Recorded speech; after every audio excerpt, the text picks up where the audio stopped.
Ever looked at those classic bevel gauges and thought, man, they don't make them like they used to? Well, today we fixed that. I'm Rick with the Engrain Workshop, and in today's video we're going to be making some classic bevel gauges out of walnut, brass, and some vintage charm without the vintage price. That's coming up next here at the Engrain Workshop.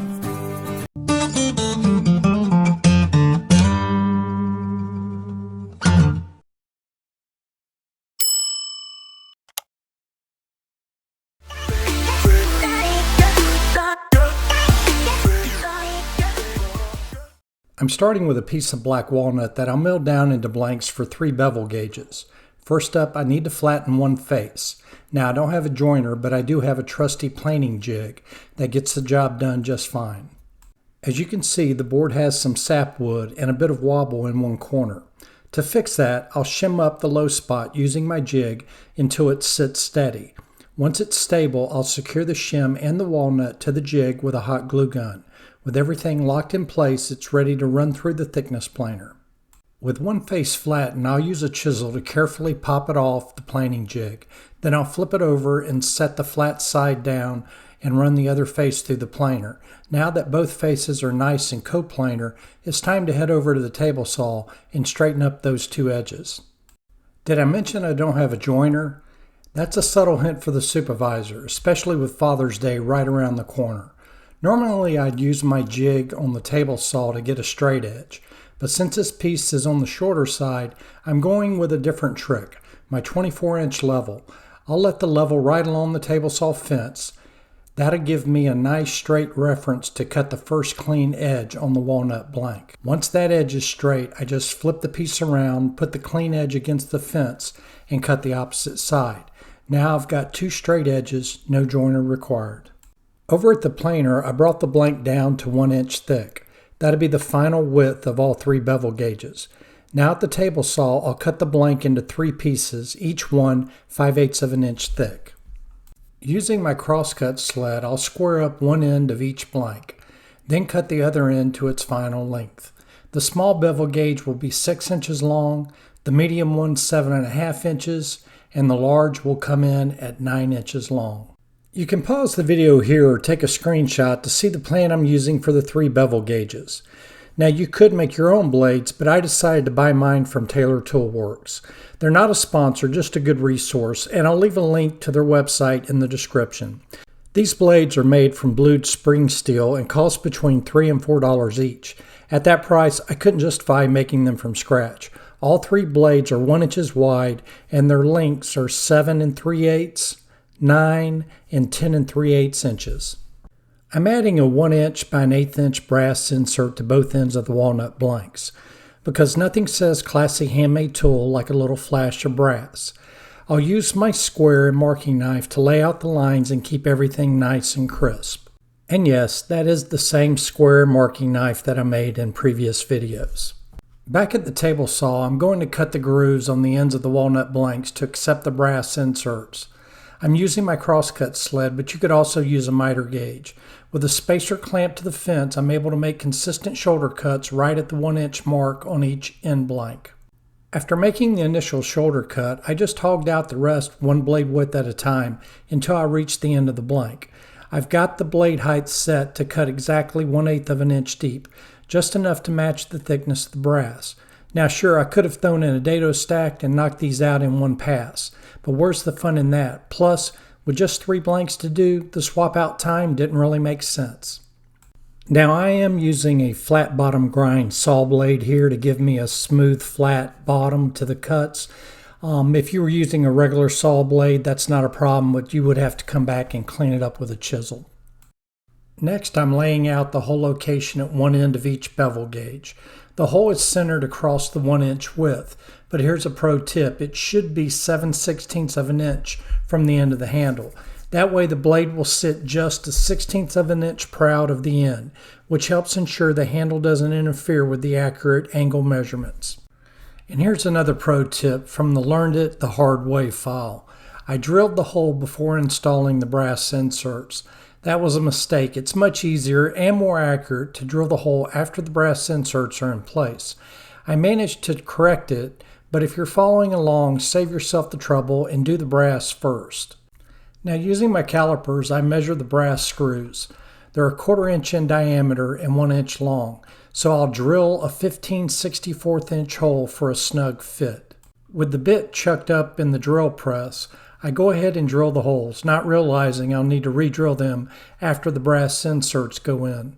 Where's the supervisor when you need her? Next, I need to cut the slot in each walnut blank to hold the blade. The blades are about the same thickness as the bandsaw curve, so that's where I'll make the cut. To keep the slot centered and avoid any drift, I installed a featherboard to keep the walnut blank tight against the fence. I took my time here to make sure the cut stayed true. Now, since the blade end is angled at 45 degrees, I laid out a stop line 1 inch from the shoulder of the brass insert. I'll cut it up to that line, back it out slightly, then raise the blank to sneak in that 45-degree angle. Basically, I'm doing woodworking yoga: stretch, stop, and breathe. It's all about patience here. After that, I'll raise the blank up and carefully cut the 45-degree bevel, stopping when I reach the shoulder cut. This gives me the matching angle to seat the blade properly. Now it's over to the scroll saw, where I'll sand the inside of the blade slot to clean up the bandsaw marks. But don't worry, if you don't have a scroll saw, you can do the same thing with some sandpaper and a little elbow grease. Once the slot is cleaned up, I'll test fit the blade and keep sanding until I get a nice snug fit. At this point, we've got our walnut blank shaped and the blades installed. Now it's time for the good stuff: the vintage brass charm that makes these bevel gauges look like they've been handed down from generations. Next, I need to cut the brass down to size. To do that, I'm using some carpet tape to stick the brass blank to a piece of scrap plywood. I've positioned it so about 1/16 of an inch of brass overhangs the edge. That way, the clean factory edge of the brass rides against the fence.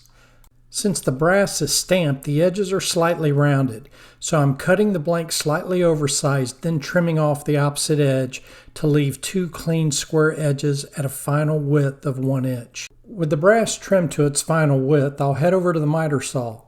I've got a stop block set at 1 inch, and I'll use that to cut out the individual brass inserts. Each gauge gets 4 brass inserts, because if you're going to add some charm, might as well go all in. To install the brass inserts into the walnut handles, I'm using clear 5-minute epoxy. I sanded one side of each brass insert with 80 grit sandpaper to help with adhesion. Once the epoxy is applied, I'll use painter's tape to hold the inserts in place while they cure. Even though it's 5-minute epoxy, I'm letting these set up overnight before working on them again, just to be safe. Next, it's time to fix my little faux pas. Well, sort of. I need to re-drill the holes for the blades. To keep the blade slot from shifting during drilling, I'm using a 1/16 inch setup block inside the blade slot to hold it steady. Now it's time to shape the brass inserts. I'll start by laying out the blade end using 1 inch template. I'll draw a radius on the end of the brass. Then I'll lay out the butt end of the handle.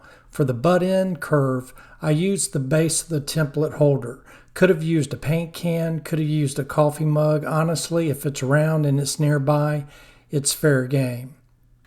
With both ends marked, I headed over to the oscillating belt sander and carefully shaped the brass sneaking up to the lines. For the blade end, I did swing by the miter saw to nip off the corners, just to cut down on sanding time to make it a lot easier just to sneak up on my line.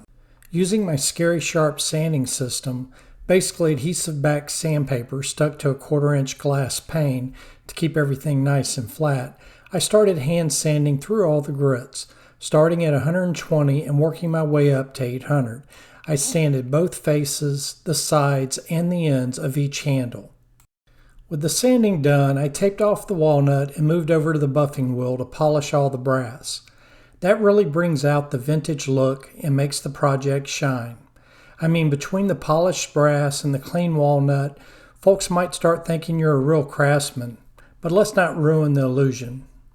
With the brass shined up like my old military brass, and yes, that brass is polished to inspection standards, just in case the supervisor decides to break out the white gloves, it's time to clean up that walnut.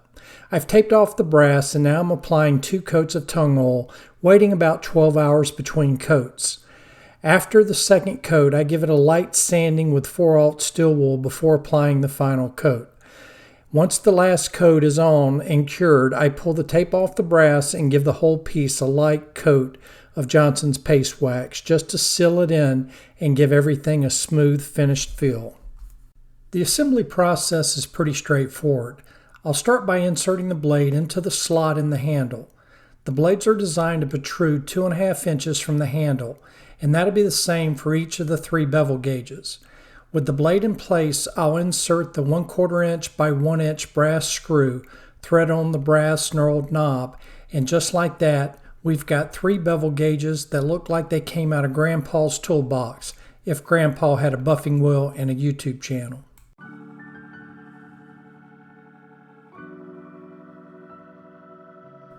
And there they are, 3 handmade bevel gauges. Each one a little different, but built to last and built with care. Whether you're laying out dovetails, fine-tuning miters, or just admiring some polished brass in the shop light, there's something satisfying about using a tool you made yourself. This was a fun project, a mix of precision, patience, and just enough sawdust to keep things interesting. If you enjoyed the build, I'd appreciate a thumbs up, and maybe even a subscribe if you haven't already. And as always, thanks for watching, take care of your tools, and take care of each other. See you next time here at the Ingrain Workshop.